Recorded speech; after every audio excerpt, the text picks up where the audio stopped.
Hello.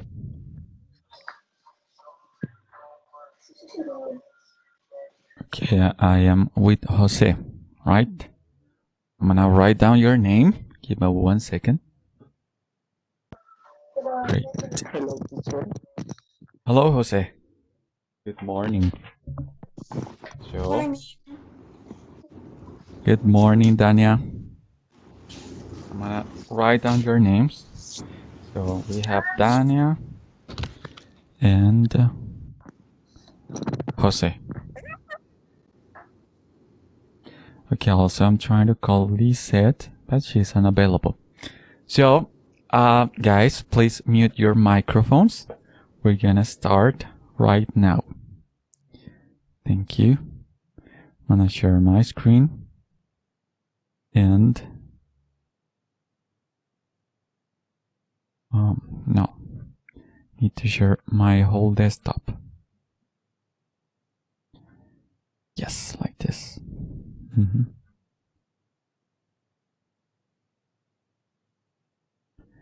All right, guys. So, as you guys know, today we have a writing advanced session, and all of these sessions, we're working them in regards to punctuation. The first week we saw what was the paragraph. Remember the paragraph. A good paragraph is often 4 sentences. Then we have the colon. The comma. And today we're gonna talk about the semicolon. This is a level 3 of writing. There are 6 levels to writing that can be related to the topic of punctuation. So, in order to comprehend this, we need to address what is the clause, what is the phrase, and what is the sentence. So, we're gonna start with this. We had right here the sentence, the clause, and the phrase. So let me move back to my whiteboard. We know that we only have those 3 types of groups: the sentence,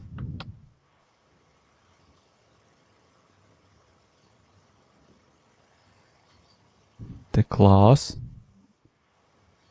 and the phrase. I'm sorry.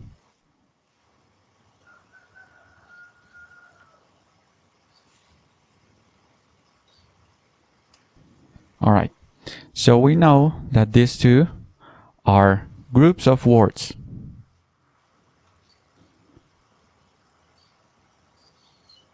Whereas this one, the sentence, is groups. Yeah, it's also groups, but it's composed of groups of clauses and phrases. So even though this seems more complex, we know that the sentence is just a mix of this one and then this one. So in reality, the sentence is much more simpler. Now let's talk about what is a clause and what is the phrase. So for this, Dania, do you know the difference between a clause and a phrase? Not really. I always use them interchangeably. Okay, how about you, Jose?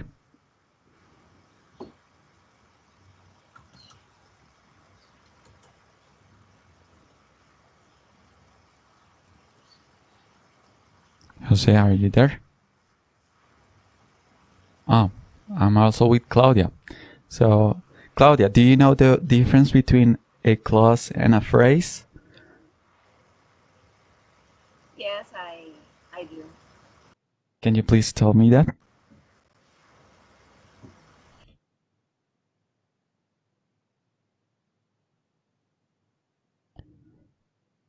Can you please explain me the difference, Claudia?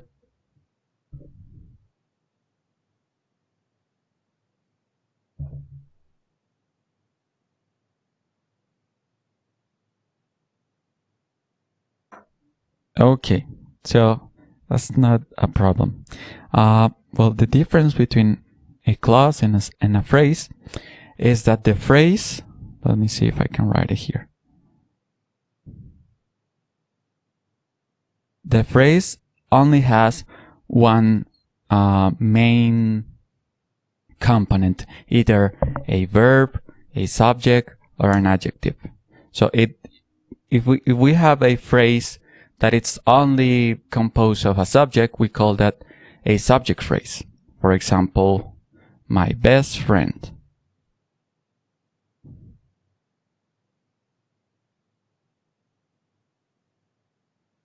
In what situations would you answer with the phrase? Well, imagine if someone asks you, who were you with last night? You will probably, if you were with your best friend, you will answer like this. With my best friend. It was my best friend. So that is a noun phrase. It only has a subject. Notice that there's no verb. The subject doing an action. We don't have that here. We only have a subject. And we call that a phrase because it only has one main component. Now, the clause.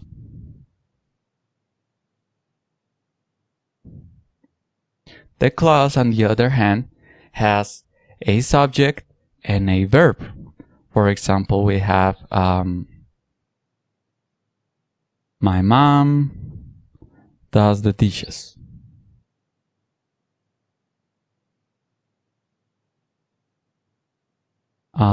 Notice how we have my mom does the dishes. Notice how we have a subject and a verb. So the main difference between a phrase and a clause is that the phrase doesn't have a subject and a verb. It can only have one thing, either a verb or a subject, whereas the clause has both, has the subject and the verb. The clause also divides into two segments. We have what is called a dependent clause and an independent clause. In this case, this phrase is an independent one.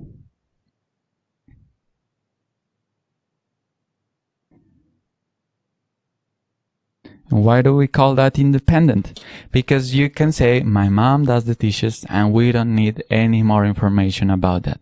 We know who does that and how does she do it. We don't need more information about that because we have the subject and the verb. However, we also have dependent clauses. Dependent, we call those dependent because we need more information to be able to understand your idea. So let me go back to the whiteboard. So right now we're going to talk about dependent clauses.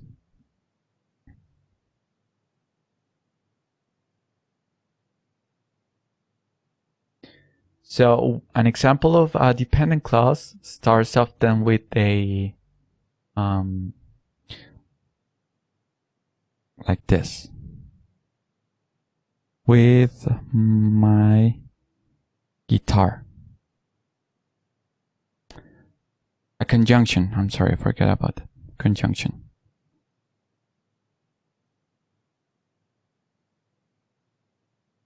So we call that dependent because, what were you doing with your guitar?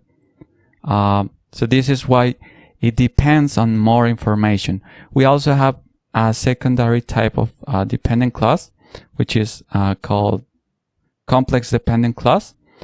And it has a subject and a verb, but we'll still need more information. And one example of this is like this.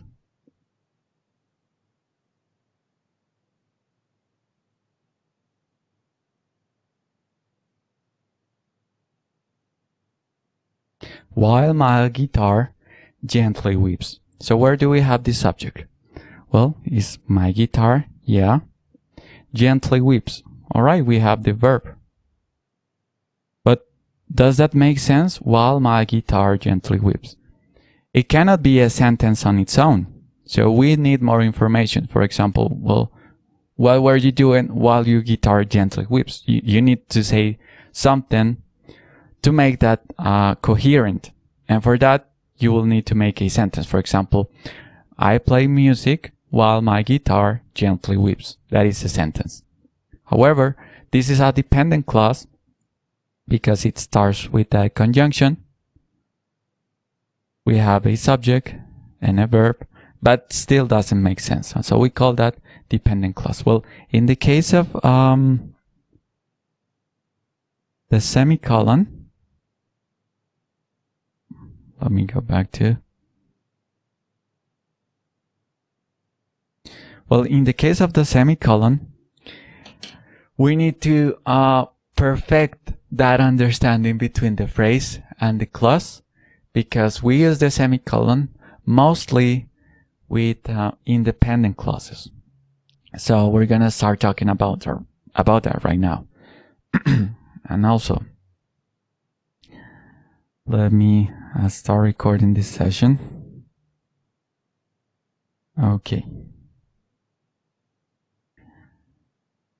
So the semicolon, let me start using my pointer.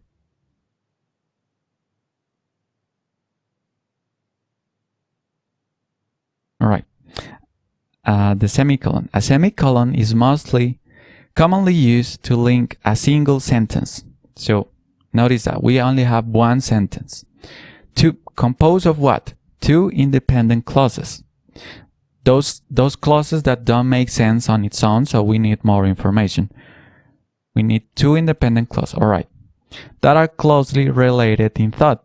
So we have two clauses that are independent, but still need to be related somehow. All right, we know that. When a semicolon is used to join two or more ideas in a sentence, those ideas are then given equal position or rank. Let's analyze this example. Some people write with a word processor. Others write with a pen or a pencil. Let's analyze the first sentence. So some people, it's our subject. We call that a noun phrase, some people. We also have the verb, write. And we even have an object, write what? With that word processor. So this is independent. It can live on its own. You can just simply say, some people write with a word processor, and that's fine. However, you're also saying others write with a pen or a pencil. Now let's analyze that second part. Others is our subject. We also have our verb, which is write, and we also have an object with a pen or a pencil. So we have two independent clauses that can live on its own, but these are very closely related. So when we have two independent clauses that are closely related, we need to use a semicolon. And this is the most common example. Now, we can also use a semicolon between two independent clauses that are connected by a conjunctive adverbs or transitional phrase. I know this sounds complicated.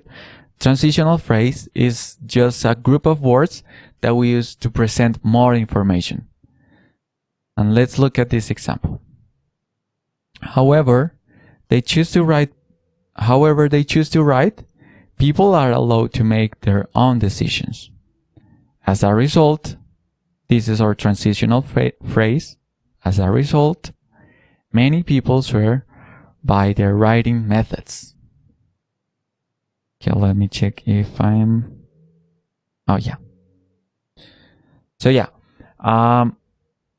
We also have two independent clauses. Where are those two independent clauses? They choose to write. We have one. And where is our second one? Many people swear. So we have two independent clauses, but we also have a transitional phrase. It can be, however, on the other hand, furthermore, and so on. However, in this case, I'm using as a result. So as a result needs to be accompanied by a semicolon. So semicolon, as a result, many people swear by their writing methods. Now, before we go ahead, Do you guys have any questions about the different uses of the semicolon? We have talked about just two.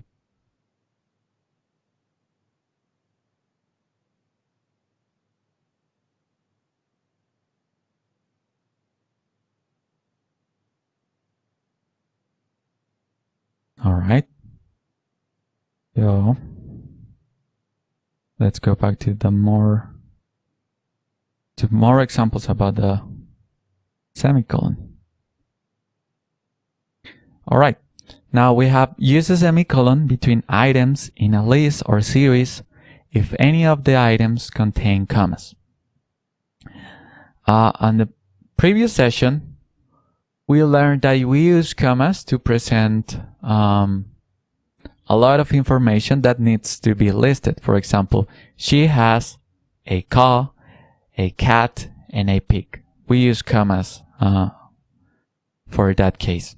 However, if I were to say she has a pig that lives in the valley, she also has a cat that has 2 kitties, and she also has a sheep that is black. In that case, each of these subjects required more information about them. Thereby, we need to use the semicolon when we talk about lists that contain more information about the subjects. To explain that more clearly, let's look at this example. So there are basically two ways to write.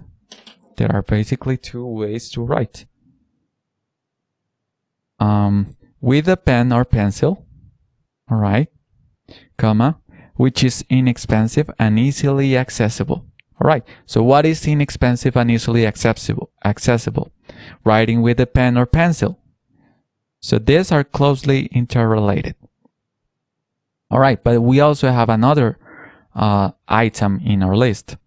Or by computer and by printer, which is more expensive but quickly and neat.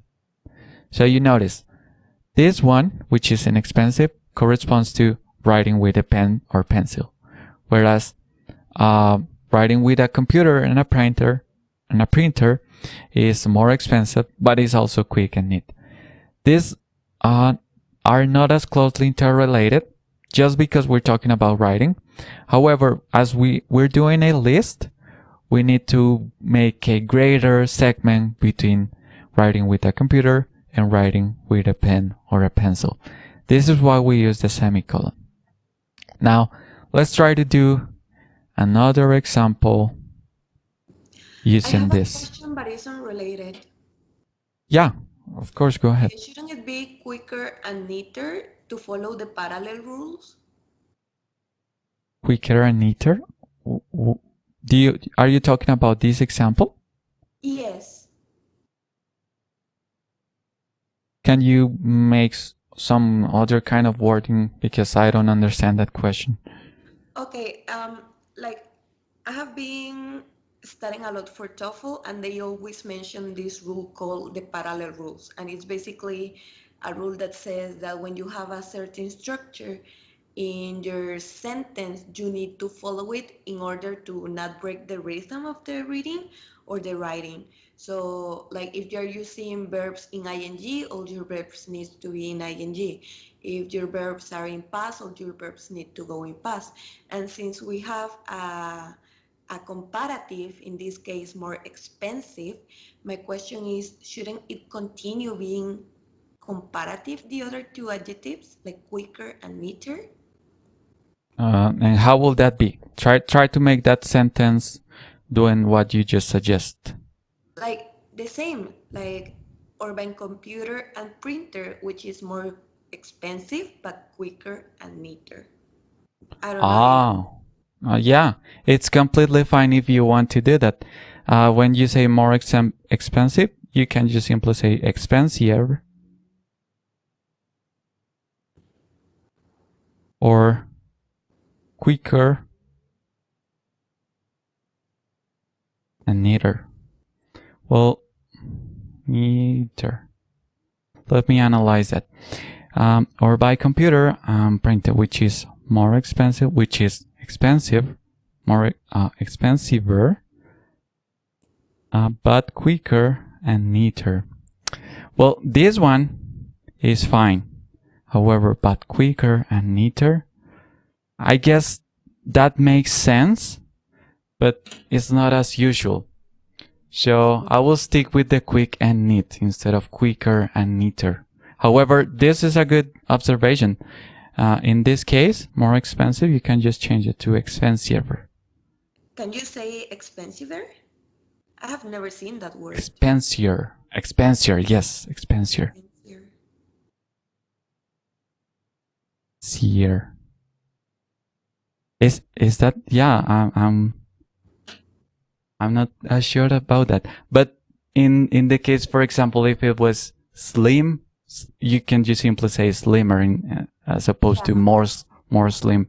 Expensier, It has like 2 syllables. Yeah, but my question was regarding like quick and neat, because they always like emphasize this rule that if you have nouns, you have to follow nouns.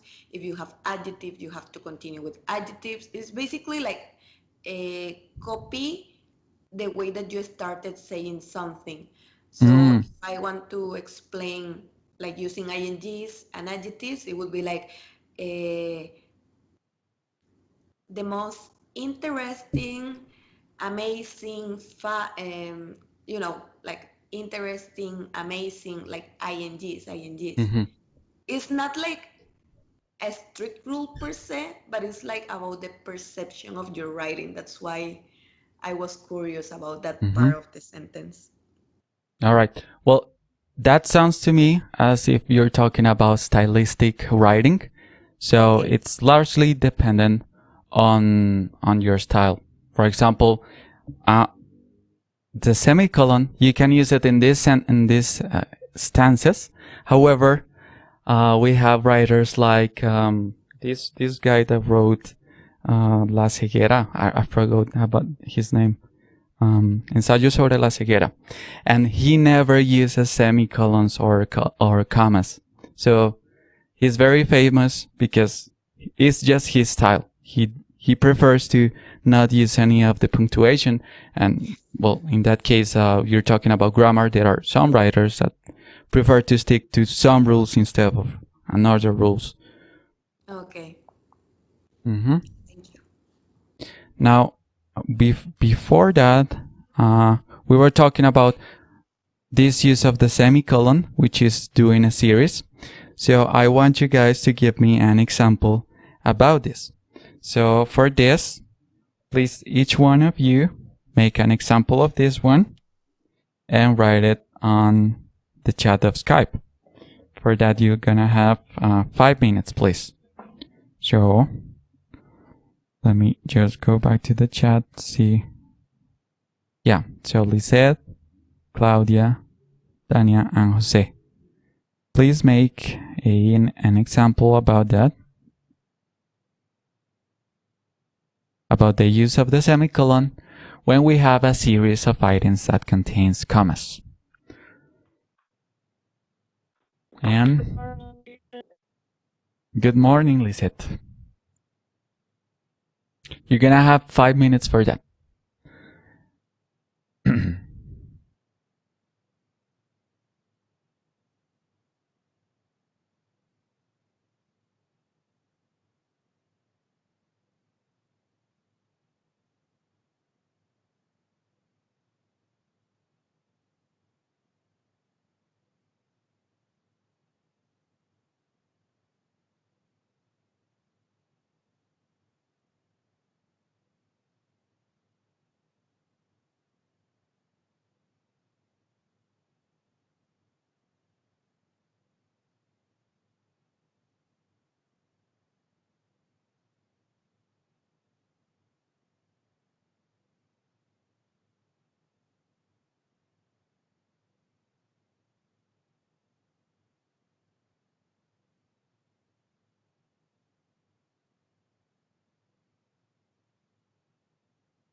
Do we write it on the chat? Yeah, please. Right here on Skype.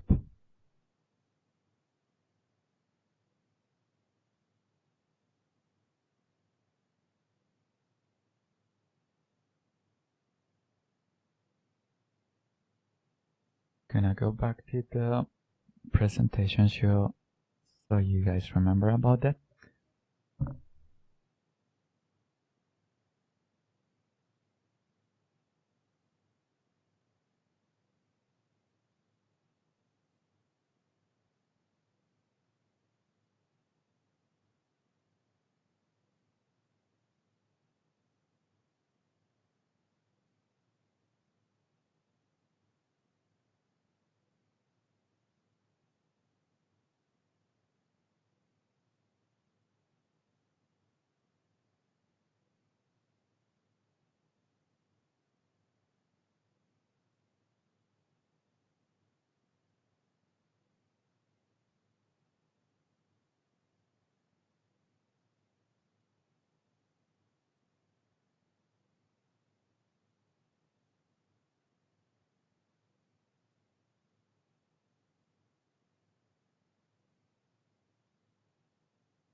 Okay, I got one. Done here. So, let me read it for you. Sewing is a practical and creative hobby. To practice it, different materials will be needed. Firstly, needles and threads to make the stitches. Alright, that's a good use of the semicolon. Scissors to cut your thread and fabric. Fabric to create the pieces. So you're using fabric to explain the reason of the usage. Very good in regards to the fabric. Fabric to create the pieces and practice. And finally, you will need a lot of patience to get your skills on point. Very good. That was perfect. Alright guys, I'm waiting for your examples. Claudia, Lisette, and Jose.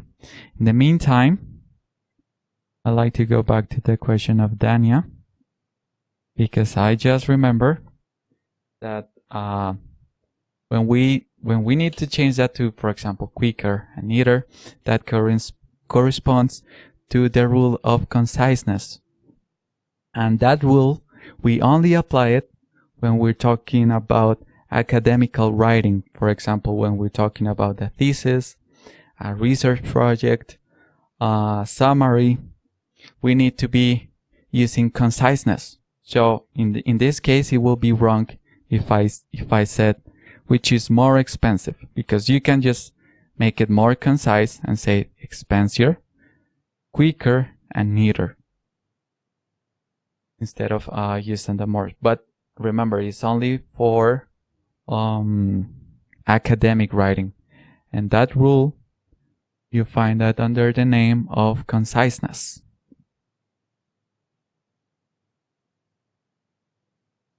Okay. 1 minute more, guys. All right.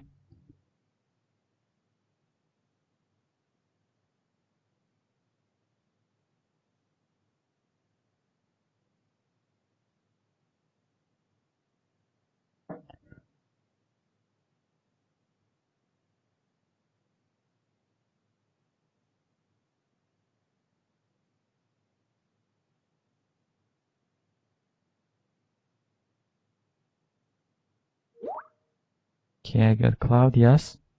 So I always need for vacation a big suitcase to pack a lot of clothes, smaller for shoes and sandals. However, wow, you went ahead with that example. That's good. However, I always need an extra bag for all my hats and accessories, which is large and wide. That's very good. However, you're not really doing a comparison here, because the reason of this example was to make at least two subjects that need commas between them. You did that, but this is a transitional phrase, however, which is very similar to the first one that we were doing. That's not a problem, don't worry about it. And Lisette, Jose, we don't have time for your examples, guys, so we need to move on. But very good, Claudia and Dania. Thank you for that. Now, another use of the semicolon. Use a semicolon between independent clauses joined by coordinating conjunctions if the clauses are already punctuated with commas or if the clauses are lengthy. Now we have this example. Some people write with a word processor tablet, or even a phone. But others, and I'm using the comma here, the semicolon, but others, for different reasons, choose to write with a pen or pencil. So right here, we also have two independent clauses, some people. What is the other one? And tablet processor, but others. This is the other one. However, with this one, we're starting it with a conjunction, but.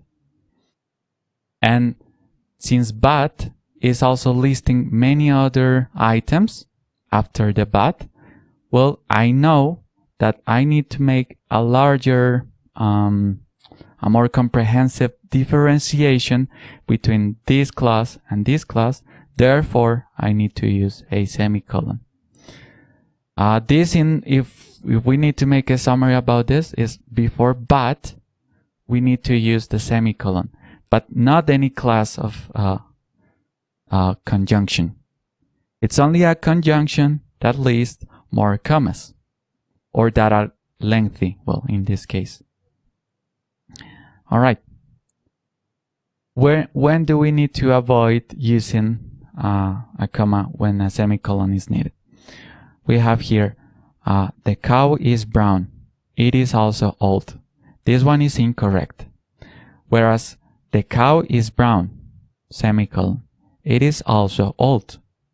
So what is the reason that this one is correct, whereas this one is incorrect?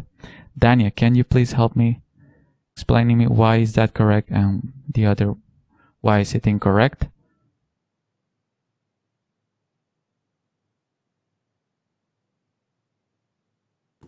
Because of the also, like it contrasts the idea that the first one is maybe trying to evoke. All right, you were very close. However, it's because of the independent clauses. So the first independent clause is this one, and the other one is this one. How do we know it's an independent clause? Because it has a subject, the cow, whereas this one is also an independent clause, it. So this is acting as the subject. The rule says that when we have two independent clauses that are closely related, we need to use a semicolon. So the cow and it, they're talking about the same thing. However, as in the second independent clause, I'm repeating a subject. I'm implicitly saying that this is an independent clause. Therefore, if I'm starting with a subject, I need to use the semicolon. That is the reason. All right. Now we also have another example. We have one which is incorrect and the other one which is correct. This one, I like cows. However, I hate the way they smell. All right. We know that that one is incorrect. Whereas this one, I like cows. However, I hate the way they smell. Claudia, you did this example when you showed me your sentence. So please tell me, why is using however correct in this sentence?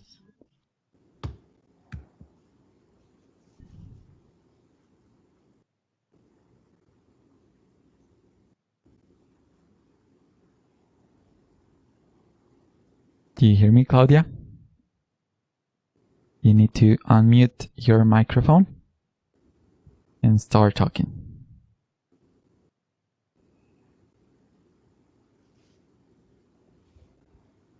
All right, how about you, Lisette?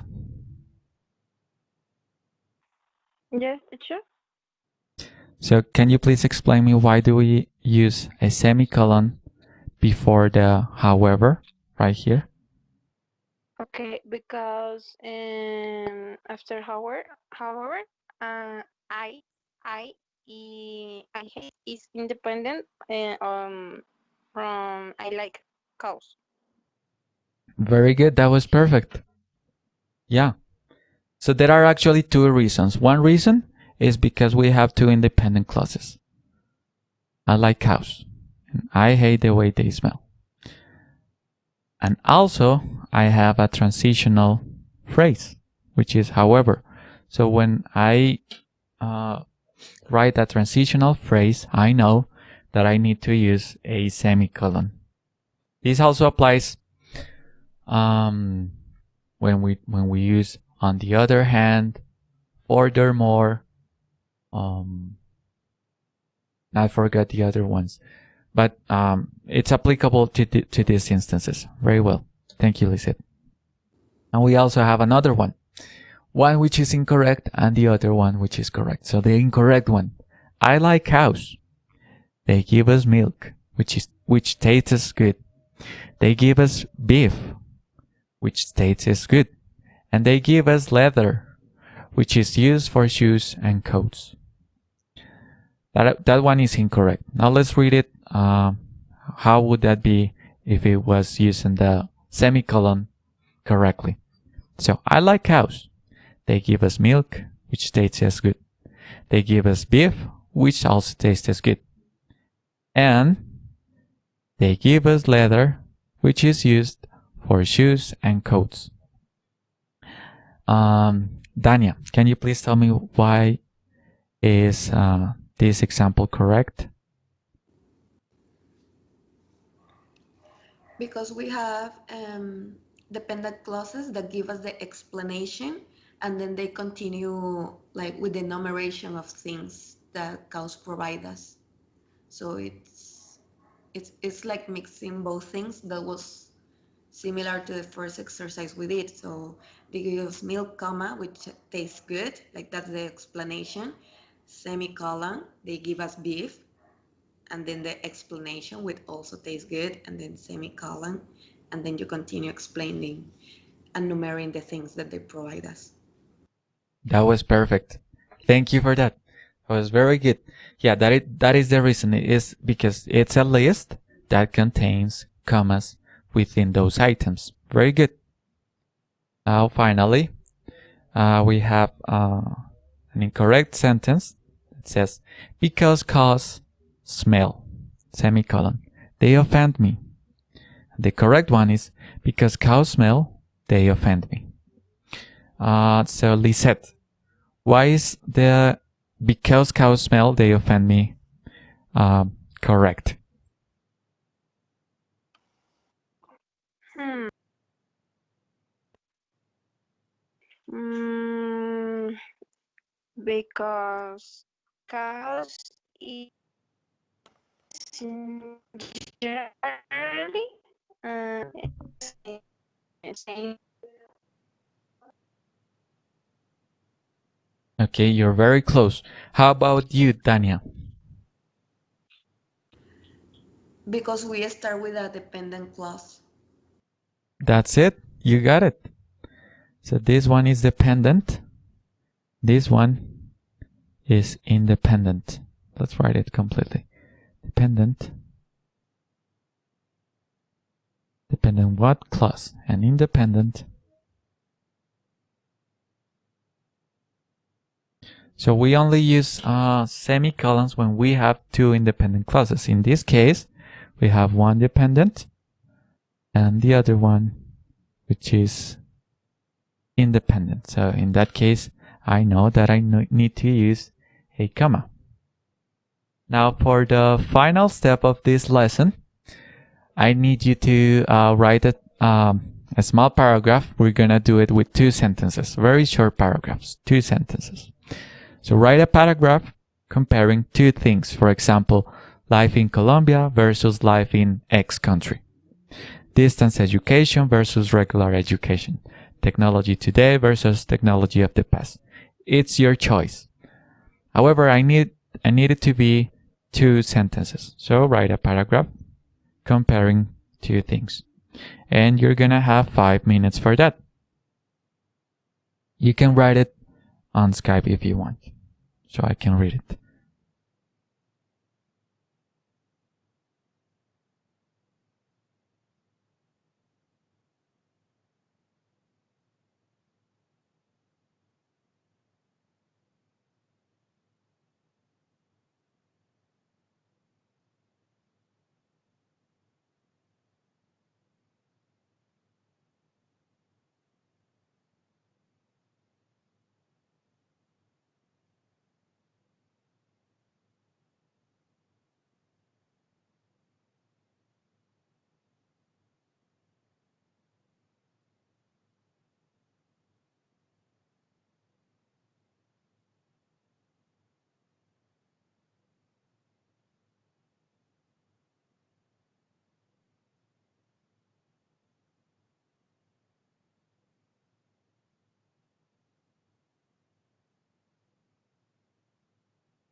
Okay, I just got one message.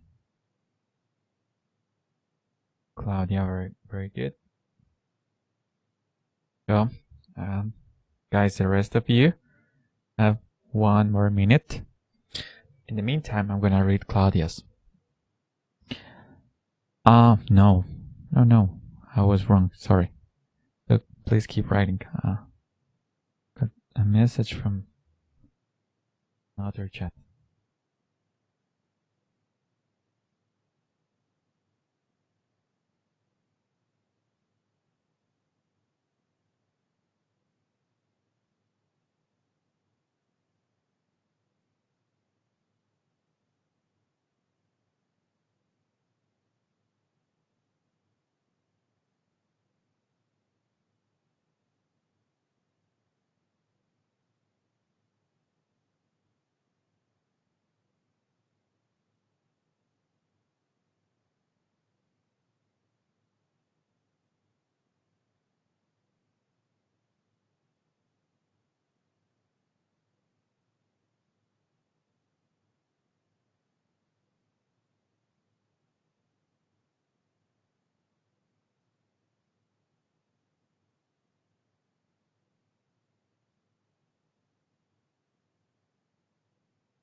All right, I got Dania's. When I was growing up, technology, as we know it today, was just being developed. Faster internet, very good use of the column, smaller devices, reduced prices. Nowadays, alright, you have a transitional phrase. It's difficult to imagine a life without technology as we know it. Very good. The use of the, how's it called? Alright. However, some people long for simpler times when technology didn't have such a big role in our lives. They say life was much less chaotic and people were less stressed. That was perfect. For the typo. No problem. No. Your example was perfect. Trying to remember the name of the usage of that when you finish the sentence.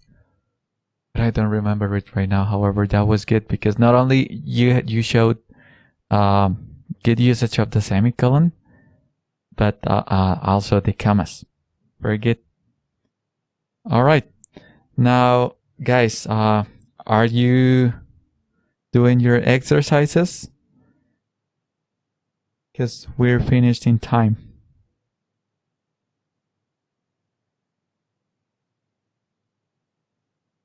Okay, perfect, Claudia. Gonna give you 1 more minute so we can read yours.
Okay, I got at least sets. So, Colombia's a beautiful country.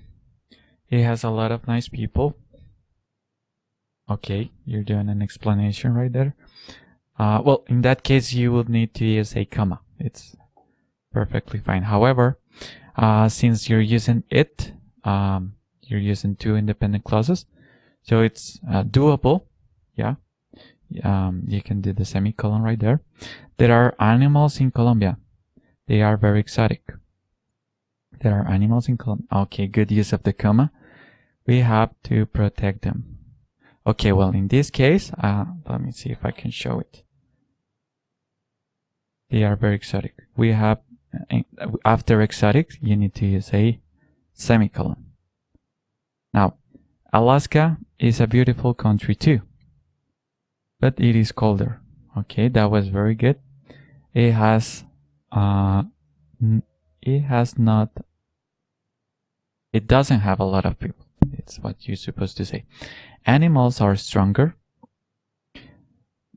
They have to protect themselves from the cold. All right, very good in this paragraph. However, since I asked you for a paragraph, remember that you need to link these two. So they don't have to be separated. However, that was very goodly said. Thank you. And Claudia, we're running out of time. Okay, no problem. So please show your paragraph right now, Claudia.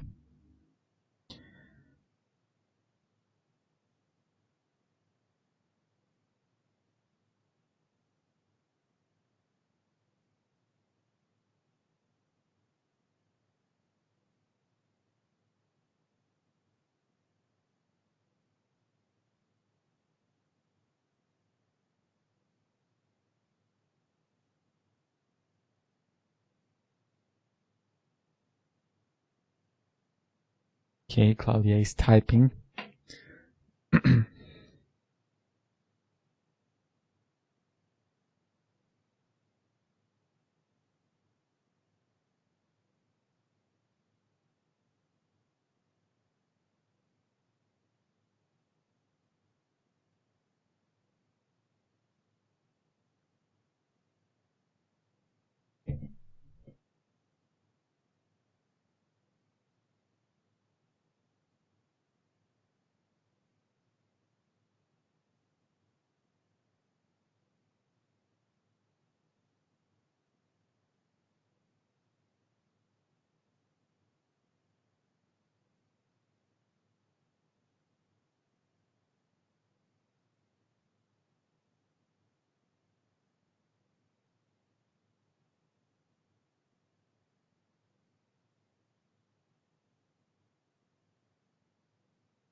Okay, Claudia. If you don't do your paragraph, I believe we won't be able to read it because we only have 1 minute left.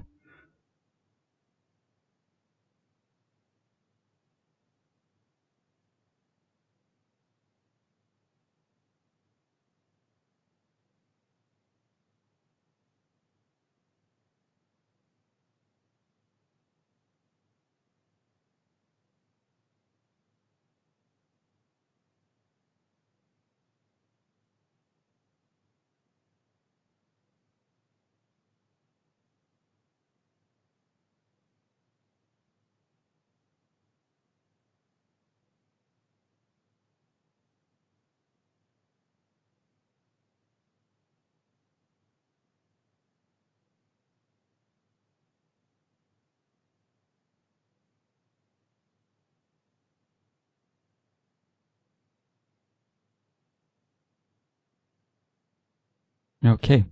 Colombia is a beautiful and amazing place, but living here is not easy at all. You have column. Lack of work opportunities, insecurity, and violence. That was perfect. Very good first sentence. In other countries such as USA, a lot of things are better. Colon. You have a well-paid job security. Well, in this case, in other countries, you could have used a semicolon instead of the full stop, and it would have been better. Well-paid job security, beautiful places, and having fun. That was very good. So thank you, Claudia, Lisette, and Dania.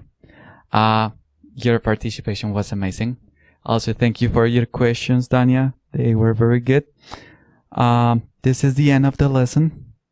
Thank you for your attendance, and I hope you have a nice day. So, goodbye, guys.